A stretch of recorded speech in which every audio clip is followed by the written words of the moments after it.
Does a toddler struggle to hold pencil, crayon, avoids coloring altogether, or gets easily tired after a few scribbles? The problem is not that that child has a poor or bad handwriting. The problem is that their tiny weeny fingers, their hands, are not ready to write yet.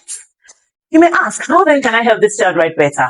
Not to worry, I've got you covered. In this video, I'll show you simple pre-writing activities you can start at home that would secretly help to build the muscles of their hands, help them develop better control, better pencil grip and coordination that child needs for a beautiful handwriting later. If it sounds like what you'd like to learn, I implore you to watch this video to the very end because it's super packed with activities that would really help you solve that problem. Hello everyone, welcome back to the Blossoming My Top YouTube channel. My name is Mercy. You can call me Auntie Teacher. If you're new here, welcome. And if you are a returning subscriber, I greet you specially. Thank you for coming back. In this video, you're going to learn a whole lot that would really help your child to develop beautiful handwriting that will amaze people at their age. Yes. And I have a special activity I'm going to do, something I'll teach you to do that would help your child develop a better handwriting or beautiful handwriting. You need to watch this video to the end because it's a practical session. Do not stop watching till the very end. Welcome once again. Do you know why a lot of children struggle with handwriting? I'll tell you why. Most parents hand toddlers pencils and worksheets too early. But handwriting is not about who writes the most letters or most numbers. Firstly, handwriting is about developing your little one's hands muscles, the muscles of their hands. Help them develop the strength, hand strength, the control, and the coordination of the muscles of their hands and fingers. That's where handwriting actually starts. Let me break this down to you. When children have weak fingers, it results in poor pencil grip. They're not able to hold pencil firmly or properly. Now, when they have poor control, that results in poor or messy handwriting. Their handwriting becomes messy. And then when their hands are tired, then that leads to frustration. That leads to throwing tantrums and tears during homework time. Now, do you see how handwriting relates to all of this? And that is as a result of, hurrying them up way too early. Parents are too much in a hurry to get their children to write. You see, my child is 3. He's not writing to 500 already. Why? Why are you so much in a hurry? Come on now. Pre-writing activities should come before pencils, before crayons, before anything writing at all. Today, I have brought to you a lot. I told you that in this video, you're going to learn about how you'd help your little one develop beautiful handwriting early enough using things you have around you. Even foodstuff. Now, your little one can start with what we call working with Play-Doh. If you watch this video to the end, I promise you to show you how to make Play-Doh from the scratch. I have flour here, multi-purpose flour. I'm going to use this to make Play-Doh for you to see how it's done. You don't need to buy. If you can afford, go ahead and buy. I'll stick a picture of Play-Doh right here for you to see. Okay? So you can buy Play-Dohs or you make from scratch. Whichever works for you is fine. So your children can also, the toddler can also engage in picking beans. Yes, let them pick beans. Pick it. It helps. You see these tiny weeny fingers? Yeah, they use it to pick it up and drop. Not only beans, they can pick all the grains that are easy. Don't give them something so tiny that would frustrate them. Something that will get them, make them have fun while they are learning. Also, they can do pegging activities. When we go to our work table, I'll show you how to use pegs. This helps with the muscles of their fingers to get strengthened. So they work with pegs. They peg around bowls and the likes. Can you see what I did? Yes. So they can also do what we call sorting game. Here I have 2 different designs of color classification toys. This one is fruit themed and this one has different animals themed. I'll open this up and show you how they get to sort colors or develop the muscles of their fingers using materials like this. So before you introduce crayons and pencils, let them do this. You can also mold, get clay, go to places that have clay. You can get that anywhere. You can also get sand. Put sand on a tray, real sand, and let them trace their finger. That letter you want them to learn to write. Let them start with scribbling. Let them start with, doing sand play, okay, using the sand tray. They play with sand. That would help. They get to feel the textures, yes. They feel the textures and they also get to develop better grip of their fingers and stationery generally. I also have this, and this.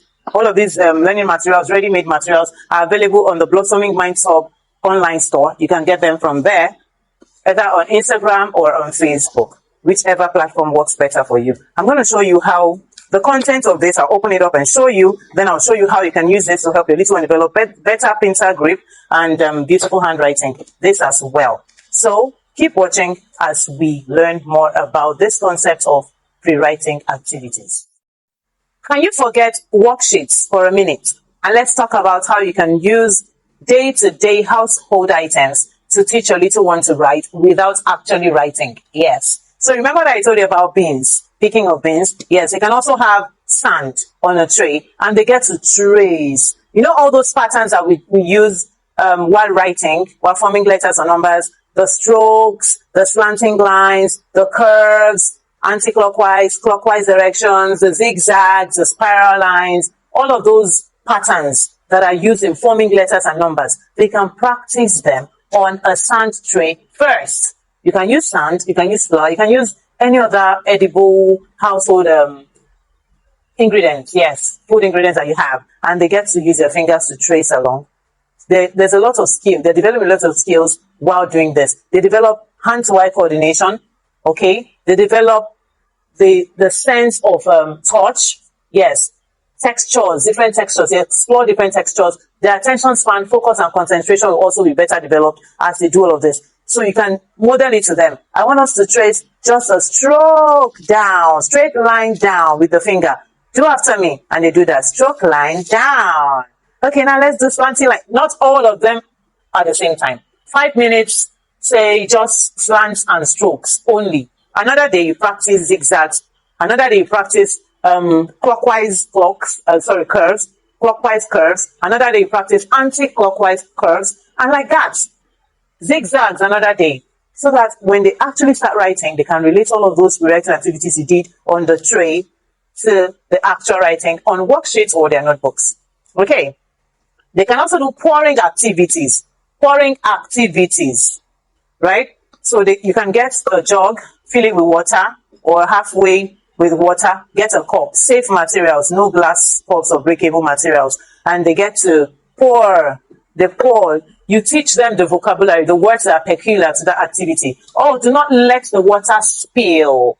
Focus and pour the water into the cup. Speak slowly and clearly. So they get to pour. And also tell them to pour back the water to the bigger container and make sure not to spill. So this will help them focus. They develop their fingers, control, and their hands will not be wobbly with time. No, they will no longer wobble, and they're able to hold things firmly as they pour. So all of these are things you can do long and way before you introduce crayons and pencils.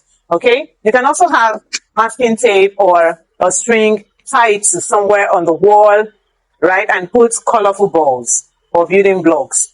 Just tie them there, string them like beads along the string that you have made, and get them to pluck the balls, for lack of better words, pluck the balls from the string. As they're plucking, as they're grabbing to take it out of the string that you have stuck them to, the muscles of their fingers are getting better developed. You see how fun that can be? I bet you they would not want it to stop. Okay? Get your sellotape or your masking tape, do a string, like a cutting kind of, and then stick those balls on them and get them to, pull them out of the string with their fingers, thereby strengthening their fingers. So my dear parents, aunties and uncles, do not be eager to get them to write 1 to 200, 1 to 500 at a 3 or even 2+. Let them play, let them explore. They learn better via play. And then before the small writings become big movements. So as they're pulling with their hands, or you use masking tape on the floor and make those lines you want them to learn, be it slanty lines, strokes, spiral lines, just make those lines on the floor. Get them to hop on it. So the big movements will also get to prepare their entire bodies while at it. So you see, there's so much work to be done other than writing every time. Also, when you finally hand them pencils and crayons, no thin pencils. No. I'll show you the kind of pencil you should use when we get to our work table, and the kind of crayons you use. Chunky crayons that will be easy for them to, grasp. And we also have pencil grips that would also help position their fingers. I'll show you a pencil grip as well on the work table. You see why you need to watch the video to the end? You can't afford to skip any second of this video. So when they're writing, short, chunky pencils. If the pencils are too long, break them into two. Yes, break the pencil into two. So that, gravitational pull will not be working on their hands as they write, and their fingers will get tired easily. Because they're trying to, the pencil is like load, or they have to drag it along when they're trying to scribble or write, because it's too long.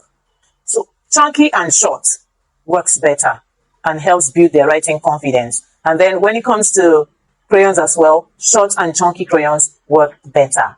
Without further ado, let's go to the work table and let me show you how to use these materials practically.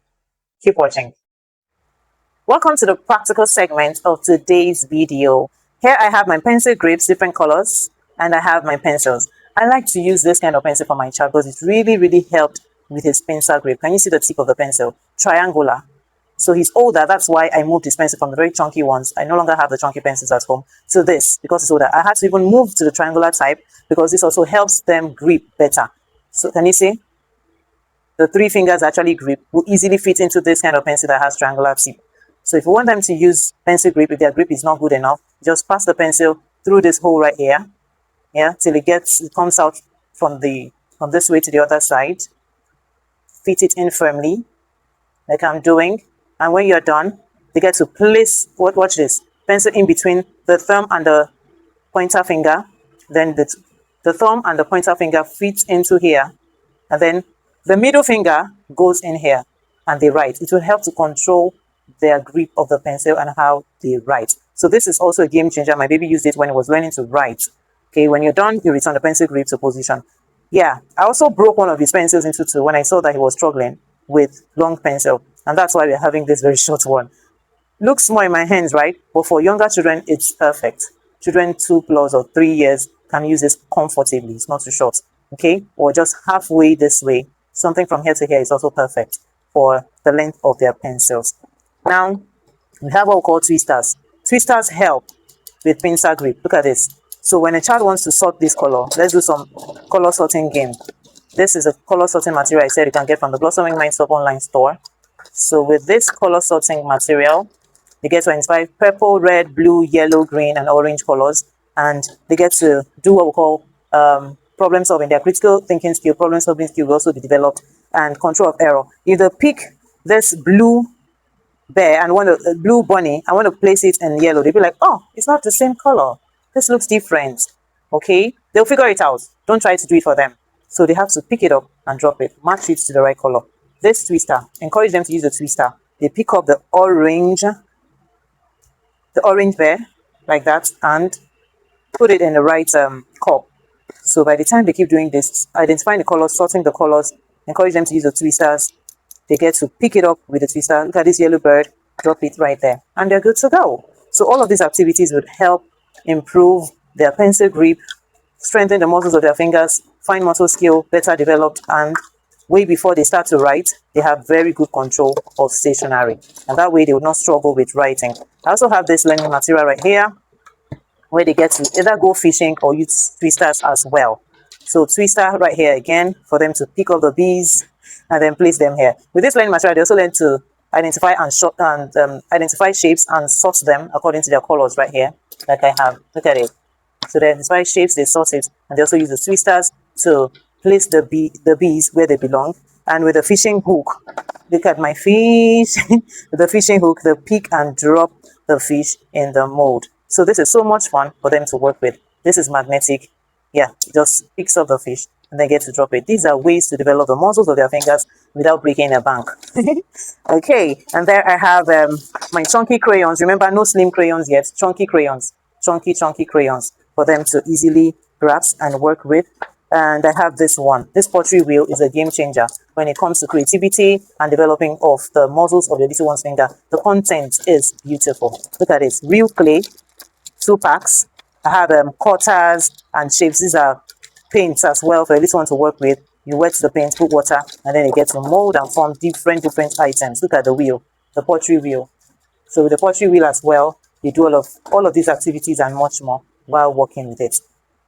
Whew, I've shown you a whole lot you can do with your hands while you work with your children. No excuses for not working. And then for pegging activity, look at it. For pegging activity, you can get a bowl and get them to peg this way. They pick up the peg and drop it this way. Pick up the peg, drop it this way. They peg it side by side by side. You can use pegs of different designs and they peg around. They peg and unpeg, peg and unpeg, and they are good to go. A whole lot more they can do. Keep watching for the practical session of how to make a Play-Doh in this video. Now let's make a homemade Play-Doh together. You need just 5 ingredients. You need flour, you need salt, vegetable oil, olive oil, any oil of choice. Okay, you need food coloring and you need warm water. Okay, I have measured 1 cup of flour and ½ cup of salt. I'll write the measurement in the description. Okay, you mix them together. And then you go in with your tablespoon of oil. 1 tablespoon of oil. If you don't want it sticky, you can maybe add a little bit more oil, but 1 tablespoon is fine. Then mix them together. Get those hands busy and working. Now we're going to go in with our warm water after mixing that. Go in with your warm water bit by bit. If you put too much water, it will be too sticky. Okay, so avoid adding too much water. Here I have 1/4 cup of water that I'm mixing with this. So you mix it slowly, gently until it's evenly mixed and the dough is formed. One fun thing you can do is to prepare this with your children in sight. They would be so excited to do this with you and get their fingers busy. Get them exercising the muscles of their fingers, developing better fine motor skills. So you see this mess you're making, this mess in quotes, is what they need to actually learn. So involve them, make the Play-Doh together, bond with them while at it, and you'll be amazed at how fast they would learn and enjoy the process with you. Now we're done making our Play-Doh. It's time to create magic with it. I'll tell you a few benefits of doing this with your children. 1, you get to bond with them. 2, you get to be sure of the ingredients you're using, all non-toxic and safe. So you have a win-win-win-win, and you get to save money. That's number 3. Amazing, right? Go try it out. After kneading your Play-Doh like you want to make bread, go ahead and get your little ones to make magic with the Play-Dohs. Let them, mold shapes, different shapes, circle, triangle. You can use your cookies cutter. Yes, use cookies cutters to, cut out different shapes. I have molded circle. You can mold spiral shape. You can mold zigzag shape. But let them just explore, and they will be glad that they had fun doing this. Did you like this? Go and try it out. If you paid close attention, you would notice that I did not use food coloring. I didn't have at home, so I didn't bother. I just worked with what I have. So do the same, work with what you have. Skip the food coloring if you do not have, but if you have, by all means, use it because it will give them variety of colors to work with. 15 minutes daily routine that you can adopt to help your little one build the muscles of their fingers. You need just 15 minutes of your time to help these little ones. Spare those minutes for them. The first 5 minutes, let them work with the Play-Doh that you have made. Yes, or that you have bought. So either you bought or you've made the Play-Doh, let them work. Mold with the Play-Doh. Whatever they have told you they have molded, they told you it's a bunny, it's a snowman, whatever it is, accept it like that. Applaud them and encourage them. Boost their self-confidence. Okay? And the second 5 minutes, what you can do with them is pegging activities or picking of objects. Let them pick objects, let them peg around, move one object from one place to the other. As simple as this sounds, it helps to build the muscles of their fingers. And then last 5 minutes, let them scribble freely on a white surface, be it a whiteboard or a blackboard. Let them use markers or let them use chalks. Let them just scribble freely. And then you'd be amazed at how fast the muscles of their fingers will be strengthened in weeks. If you want to raise a child who writes beautifully in primary school, without tears, without tantrums, without them being afraid or scared of writing, start today by adopting any of these methods I have taught you today. Let me know which of the methods you'll be adopting immediately in the comment section. You have pegs at home, right? Start from there. Type which of the activities you want to start with today. No procrastination for me and daddies, aunties and uncles. Do not procrastinate. Start today. Let me know which one. I really am interested to know which one. So let's raise children together, me and you. Let's raise children who love to write. Children with legible, beautiful, readable handwriting. I have beautiful handwriting. I want your child to also have beautiful handwriting. I'll show you pictures of some handwriting. My baby's handwriting is 4 years old, and some of my online children, the students I teach online, I'll show you their handwriting, and you see that this is achievable. Join us to raise confident learners today. For more practical tips on how to raise confident learners that look forward to learning time, enjoy learning time, and have fun while at it, subscribe to the Blossoming Minds Up YouTube channel today. Share this video with your family and friends. Give me a thumbs up on this one because I know I have impacted you. Yes, I did. I deserve your thumbs up. Give it to me now. Yeah. Okay. Give me a thumbs up, subscribe, share, like, and let this information go round. Make it go viral. Share. Let every home, every parent learn all that you have learned today. Okay, thank you for sticking with me to the end of today's video. I really appreciate you. Thank you. This is a bye for now from me to you. I'll see you in my next one. Bye.